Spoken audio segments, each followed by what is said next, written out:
please sign this?" When I looked at the paper, I was shocked. "Wait, what is this?" Without faltering, Chris handed me the divorce papers.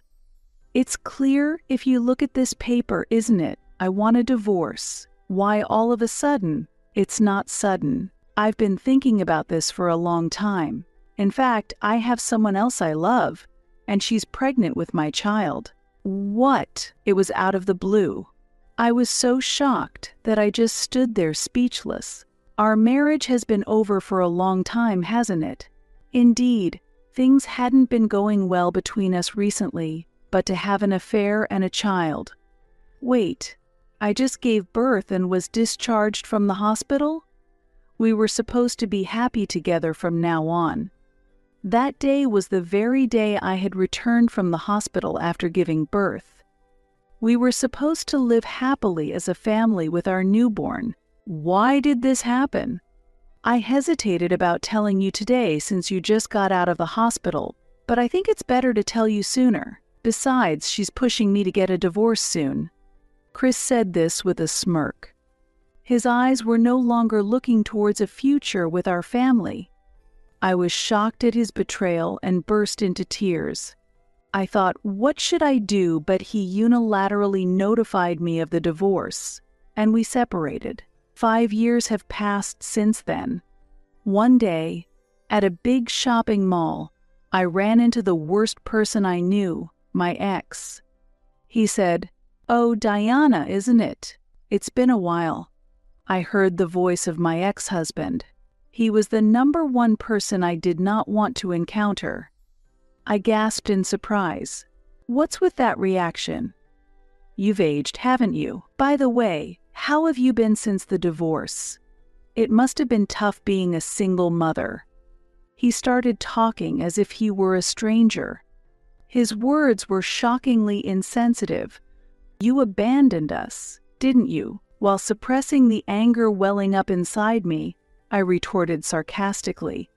"I had the support of my family, so there was no problem at all without you. Why are you pretending to be strong? Your father, that small-town doctor, right? You couldn't have relied on such parents," Chris laughed. And while I remained silent, he began to boast about his own recent circumstances. "I got married to a female doctor afterward. She's incomparably better than a part-timer like you. My wife is competent, and she's 10 years younger than me. I live a rich and stable life. Jealous? Sorry, I'm the only one happy here." Chris spoke with an oppressive attitude, bursting into a large and rude laugh. "Oh, which hospital does your wife work at? Interested? Richardson Hospital. It's a famous medical center that just opened recently." "You worked at a hospital too, right? You must have heard the name." "Richardson Hospital, haha."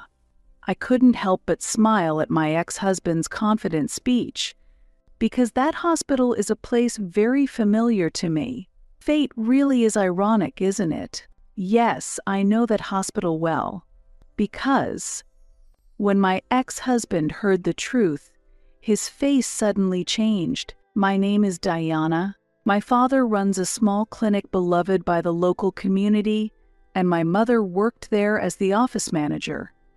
As a doctor, my father had extremely busy days, working almost without rest for the patients who needed him. As a child, I often felt lonely due to the limited time I could spend with my family, but my admiration and respect for my father were strong. I always harbored the desire to become someone who could help many people, just like him. As an adult, I chose not to become a doctor but a nurse instead. The job of a nurse was more physically and mentally demanding than I had anticipated, and I often questioned whether I could continue in this profession for the long term. I frequently doubted whether I could build a distinguished career like the one my father had, and I struggled with anxiety and impatience. Then, a significant turning point occurred in my life. It was when I met Chris, who would later become my husband. Chris was 5 years older than me and owned a cafe near the hospital where I worked. His cafe became a place of solace for me, and during lunchtime, I would often sit at the same table, sipping coffee and brooding alone. Seeing me distressed, Chris approached me one day. "Hey, I don't know what's got you down, but drink this and cheer up a bit," he said, offering me a coffee adorned with a cute rabbit cafe art. That cup of coffee sparked new conversations between us and gradually became an opportunity for me to open up. "Here," Chris said with a smile as he handed it to me. "This one's on the house." "Come on, smile," he said with a radiant smile. His warm gesture naturally brought a smile to my face. Chris's bright and positive attitude gradually captured my heart. As I visited the cafe more often, my feelings for Chris deepened, and I felt an increasing attraction to him. About 3 months after our first meeting, I mustered the courage to ask for his contact information. He happily agreed, and from there we started dating seriously. 2 years into our relationship, Chris proposed to me. In front of my parents, he confidently declared, "I will definitely make Diana happy, so please rest assured." Moved by his sincere demeanor, I fell for him all over again and felt a deep love. My parents were also touched by Chris's earnestness and expressed their gratitude.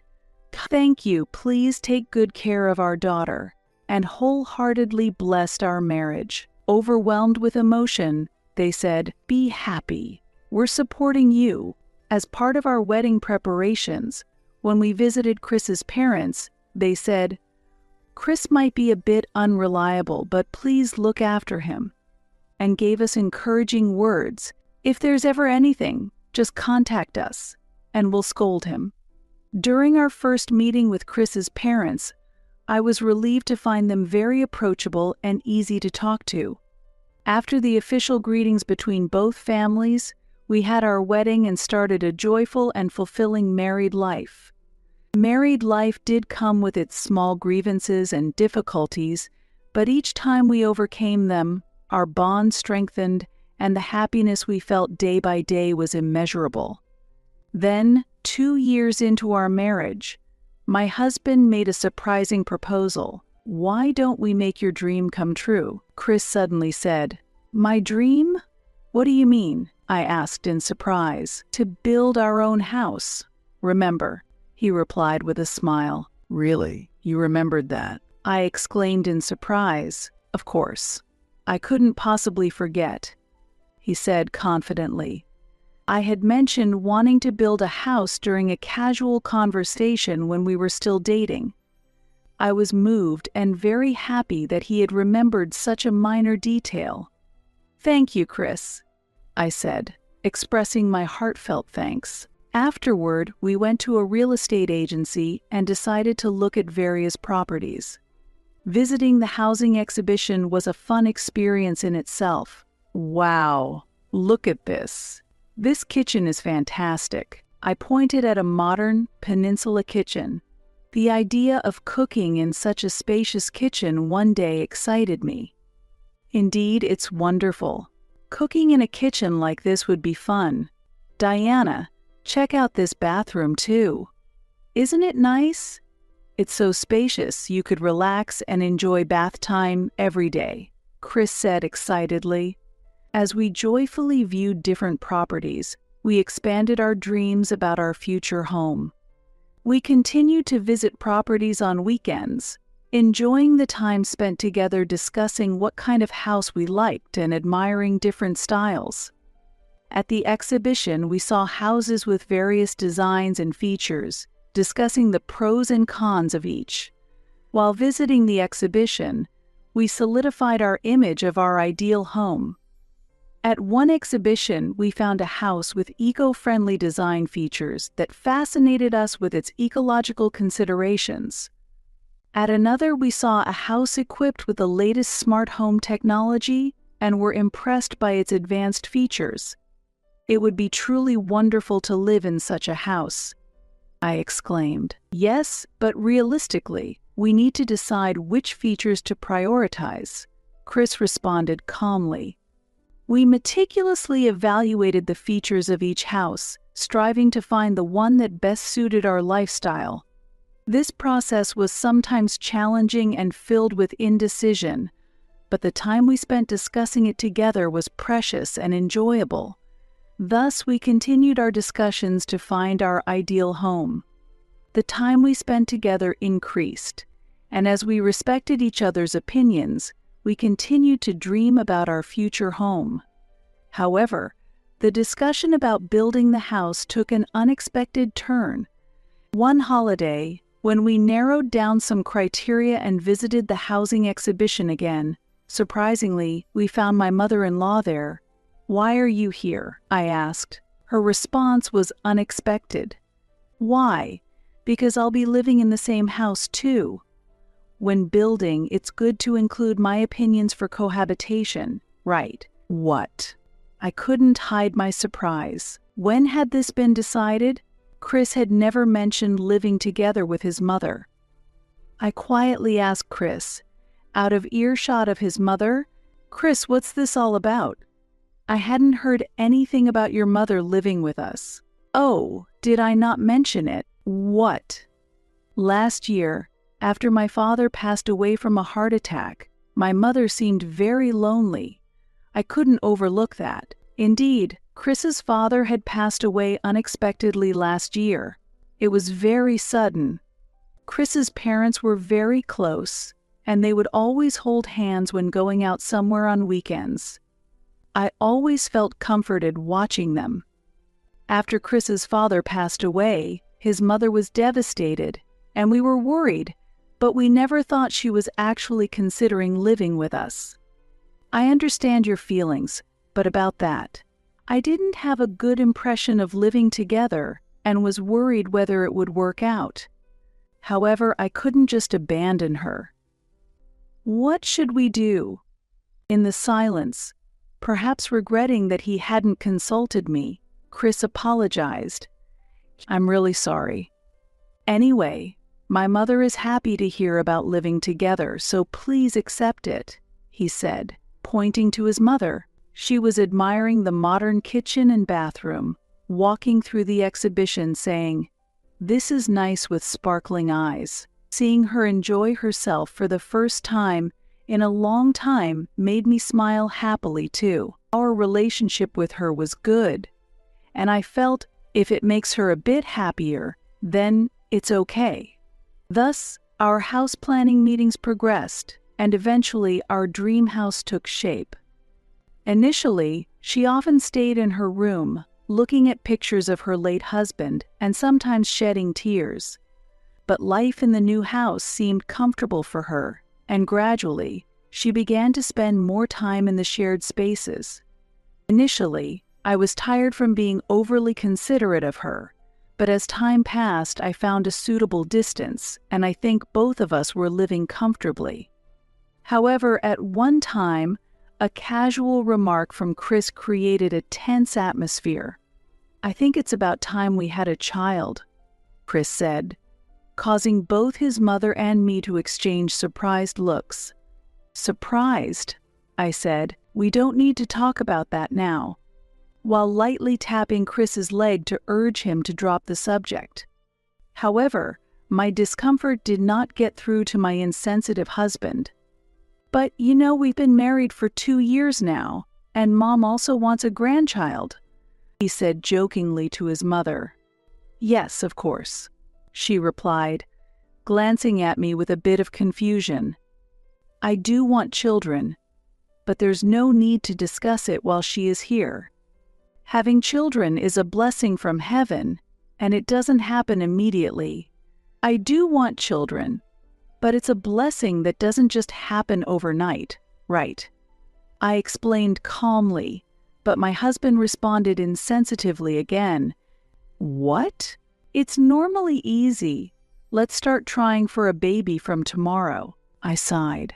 A few days after my husband's insensitive remark, my mother-in-law became completely fixated on the idea of having a grandchild and started asking about children frequently. How have you been feeling lately? Are you okay? And I prepared oysters especially for you today. Eat up and get your strength up. They're good for vitality. It became clear that not only my husband but also my mother-in-law lacked consideration. She began to pressure me more about getting pregnant. The path to pregnancy can be difficult, and it often doesn't happen right away. Months passed without any signs of pregnancy. Another year went by, and our relationship became increasingly strained. Why aren't you pregnant yet? Is there something wrong? My husband would accuse, while I retorted, "Don't blame it all on me. The problem might be with you." This led to frequent conflicts between us. Furthermore, when my mother-in-law added, "Diana, your sensitivity to cold could be affecting it. You need to keep warmer." I reached my breaking point. Trying to improve the situation, I suggested to my husband, "Hey, this trying for a baby is causing a lot of stress. What about trying fertility treatments? Let's get tested together." It seemed my husband felt something too because he agreed. "That sounds good. Let's try it." The following week, we went for a checkup at a fertility treatment center. A few days later, we both received an unexpected diagnosis: no abnormalities. Next, we decided to check my ovulation days and try at the appropriate times. Once the diagnosis was out, it was clear there was no issue on my part, and neither my husband nor my mother-in-law could blame me anymore. I felt relieved to have gotten tested. The results lessened my mental burden, and 2 months later, a delayed period led to the discovery of my pregnancy. When my mother-in-law heard the news of the pregnancy, she was very pleased and said, "Rest assured, I'll take care of everything at home. Take it easy and have a healthy baby." She became even more proactive in helping around the house. The change was not only in my mother-in-law but also in my husband, though, unfortunately, his change was in a negative direction. At first, my husband was happy about the pregnancy, but gradually he became colder towards me, voicing financial worries. "We have loans, and without you working, we won't have enough money." As a former nurse, I had a good income, but entering maternity leave meant a decrease in earnings. I considered delaying maternity leave, but my mother-in-law advised, "It's a physically demanding job, and we can't risk anything happening. You should rest earlier." So I decided to start my leave early. My husband seemed unhappy with this decision, grumbling, "You could have worked a bit longer. You're taking maternity leave too early. There's nothing I can do about it. Your mother is worried, and we can manage on your income alone," I replied. But he retorted angrily, "It must be nice being a woman, pushing all the work onto the man once you get pregnant." When morning sickness began, he would complain as I rushed to the bathroom, feeling sick again. It's really troublesome. It seemed that, for him, achieving the goal of pregnancy was enough, and he had little interest in what came after. The mental pressure in this situation was immense, and I often spent my days crying after he went to work. Seeing my distress, my mother-in-law kindly suggested, "Why don't you go back to your parents' house until you feel a bit calmer?" Sometimes taking some distance can help improve things. She shared that during her own pregnancy, hormonal changes often led to conflicts with her husband, and she found relief and a peaceful environment for childbirth by temporarily returning to her parents' home. Hearing this, I felt it might be wise to take some distance too. 4 months into the pregnancy, I decided to go back to my parents' home following my mother-in-law's advice. With the distance from my husband and active support from my parents, I was able to spend my maternity life peacefully. Having my father, who was a doctor, nearby also brought me a great sense of relief. Meanwhile, while I was at my parents' house, my husband seemed to relish his freedom, staying out late, and sometimes not returning home at all, as I learned from my mother-in-law. He never came to see me while I was at my parents' house, and we barely communicated. Feeling anger towards him was a natural response. The slight disagreements that had started before I left gradually escalated. As I approached full term, I asked my husband if he would be present at the birth. However, he quickly declined. "What? No way I can attend. I can't stand the sight of blood." His response left me feeling more disappointed than angry. When labor began, my parents took me to the hospital, and I was fortunate to give birth to a beautiful baby girl safely. A week later, both me and my child were healthy enough to be discharged, and from that day, I decided to return to the home where my mother-in-law and husband were. The house, which I had been away from for a long time, emitted a subtly different atmosphere than before. Thank you so much for taking care of the house for so long. Welcome back, and congratulations on your delivery. From now on, I'll take care of all the household chores, so you just rest," my mother-in-law said with a slightly sad expression. While I felt truly grateful for her words, I was a bit perplexed by her unusual demeanor. With these feelings, I sat on the living room sofa, holding my daughter. That night, even as the clock struck 10 p.m., there was no sign of my husband's return. Thinking of my child, I sincerely hoped for an improvement in our relationship, although it seemed my husband had no such intentions. "I'm going to bed now. It seems like Chris will be late again tonight because of work. You've just been discharged and must be tired, right? You should rest early too," my mother-in-law said. Her voice carried a profound loneliness, and then she weakly retreated to her room. Shortly after midnight, it sounded like my husband finally came home, as I heard the front door quietly open. "I'm home," he muttered tiredly, and quickly headed upstairs to the bedroom.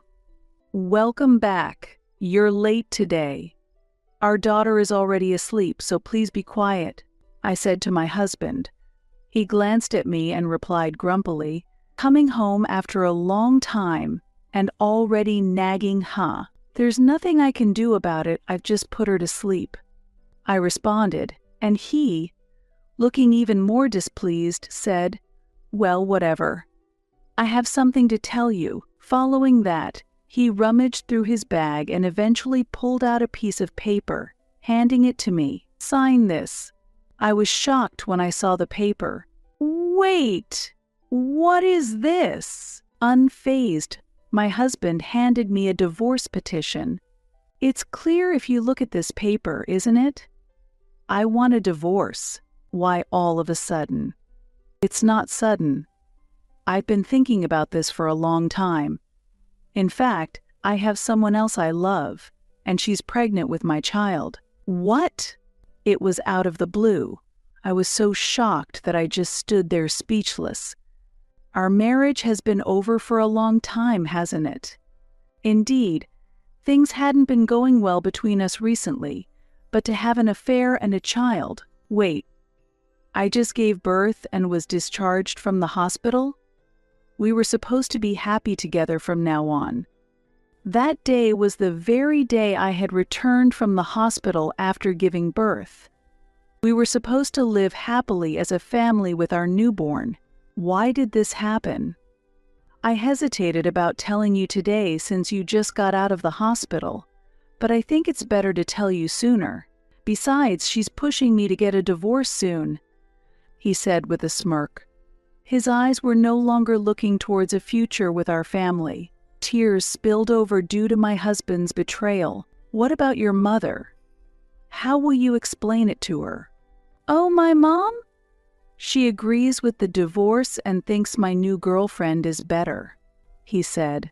"What?" I swallowed a big lump in my throat. "I see. That's what it was. That explains the strange behavior of my mother-in-law.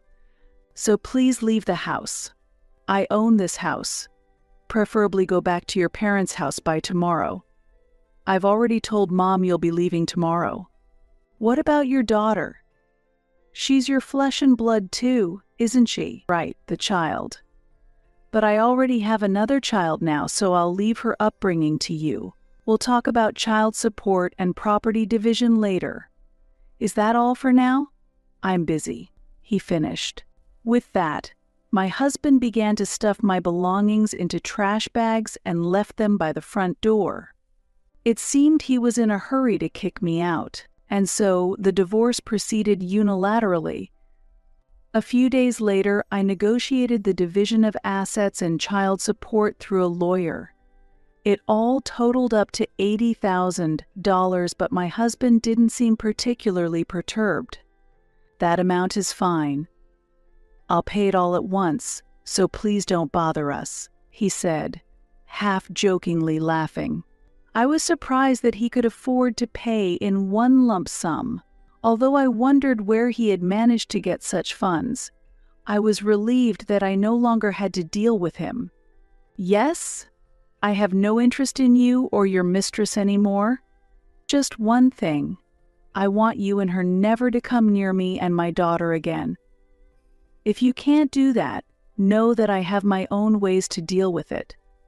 My husband frowned slightly and agreed, "That's fine." A week later, he transferred the money into my account as promised. Thus, our marriage abruptly came to an end. 5 years have passed since then, and I am now 35 years old. My daughter, born during that tumultuous time, is already 5 and will be starting elementary school next year. After the divorce, I moved back to my parents' house with my daughter and am still living with them. With the support of my family, I resumed my career as a nurse after giving birth. Life is busy, but with my lovely daughter, each day is enjoyable. One day, while in a large shopping mall, I accidentally ran into him, the last person I wanted to encounter. "Hey, isn't that Diana? Long time no see," he said. I heard the voice of my ex-husband, the last person I wanted to meet. I gasped in surprise. "What's with that reaction? You've aged, haven't you? By the way, how have you been since the divorce? It must have been tough being a single mother." He started talking as if he were a stranger. His words were shockingly insensitive. "You abandoned us, didn't you?" While suppressing the anger welling up inside me, I retorted sarcastically, "Thanks to my family's support, there was no problem at all without you." "What are you pretending for? Your father, that small-town doctor, right? You couldn't have relied on them." My ex-husband laughed mockingly. His sneering words made my anger rise and my hands trembled. I wanted to hit this terrible man right then and there, but I knew that wouldn't change anything. Unpleasant memories from the past flashed through my mind, and I fell silent. While I remained quiet, he began bragging about his current life. "After we split, I married a female doctor. She's incomparable to a part-timer like you. My wife is capable and 10 years younger than me. We live a wealthy, stable life. Jealous? Sorry, I'm the only one happy here." His high-handed attitude was accompanied by a loud, rude laugh. Hearing this, I understood why he was able to pay such a substantial amount in child support and property division at the time of our divorce. It must have been because his affair was discovered, and the father of his mistress must have handled it. Foon, that's good for you. That's why I could pay the money immediately. Once my mother found out my mistress was rich, she quickly agreed to the divorce. So that was it. It was surprising not just that my ex-husband would behave this way, but that my mother-in-law had been influenced by money. "Oh, which hospital does your wife work at? Interested?" "She works at Richardson Hospital. It's a newly established, well-known medical center. You've worked in hospitals before. You must have heard of it. Richardson Hospital." Ha ha ha. I couldn't help but smile at my ex-husband's confident speech. That hospital is a place very familiar to me. Fate really is ironic, isn't it? Yes, I know that hospital very well. After all, it's my father's hospital. Your wife, she's working at my father's hospital. Huh, what? Your father owns that? Yes, he started it a few years ago with the help of a friend. Remember my maiden name, Richardson. Wait, your father is the director. Yes, he is my father. That's ridiculous. I knew my wife had recently moved there, but I had no idea that the director of such a big hospital was your father. But I still had questions. Your wife, she recently transferred to Richardson Hospital. Right. Well, yes. I can't believe it. But your wife's name is Claudia Harris, isn't it? How do you know my wife's name? It was an unbelievable fact. That Claudia Harris was my ex-husband's mistress was hard to believe. With such a common surname as Harris, I hadn't made the connection before. It's ironic, isn't it, how fate works? I no longer harbored any attachment or resentment towards my ex-husband, but the past betrayal deserved some reckoning. I decided to reveal the truth about his current wife. I also work at Richardson Hospital, and I know about Ms. Harris. She came to us a year ago after a scandal involving an affair with a married patient at her previous job. An affair with a married patient. Weren't you aware? Sorry, but that incident is quite well known at our hospital. It was revealed at her previous hospital that she had a relationship with a young patient, which caused a huge uproar with his wife. It was settled amicably, but you didn't know about that. No way, Claudia. Doing such things. My ex-husband turned pale, seemingly stunned. He seemed to recall something, muttering, really, at that time. So that time as well, come to think of it, right after Ms. Harris transferred, I remember a girlfriend of a male high school student who was hospitalized started yelling in the hospital room that Dr. Harris had harassed her boyfriend. Going after a high school student, that's really something. There are rumors she likes younger guys. What? What does that mean? Affairs with married patients harassing high school students? And to think Claudia doesn't do anything with me. That's strange. No, I don't care about her not doing anything with me right now. It's utterly incomprehensible. My ex-husband was clearly confused and overwhelmed by the revelations. It was an indescribable scene. It's funny, isn't it? Didn't even know about it. Maybe she lost interest because you've gotten older. Or perhaps with all the lovers she has, she doesn't need you anymore. Just like someone else from your past, both of you have a preference for younger ones. I said while struggling to hold back my laughter. My ex-husband couldn't say anything, just stood there dumbfounded. Later, I decided to share an update about my current situation with my ex-husband. Actually, I have a new partner now. He's a doctor at Richardson Hospital, a wonderful man. My father really likes him too. My daughter is almost old enough to start school and she's absolutely adorable. He treats her very well, and we are filled with happiness every day. Sorry for being so happy, I told him. Unable to hide his irritation, my ex-husband countered, "There's no way my wife would do such a thing." But I just quietly walked away. What goes around comes around indeed. After the birth of our daughter, my ex-husband left me to marry a young and attractive doctor. However, his new wife had her own issues, often engaging in affairs with younger men. Had my ex-husband not spoken to me at the mall that day, I might never have learned her secrets. It's ironic. 2 months later, Claudia Harris had to change her workplace again due to a harassment issue.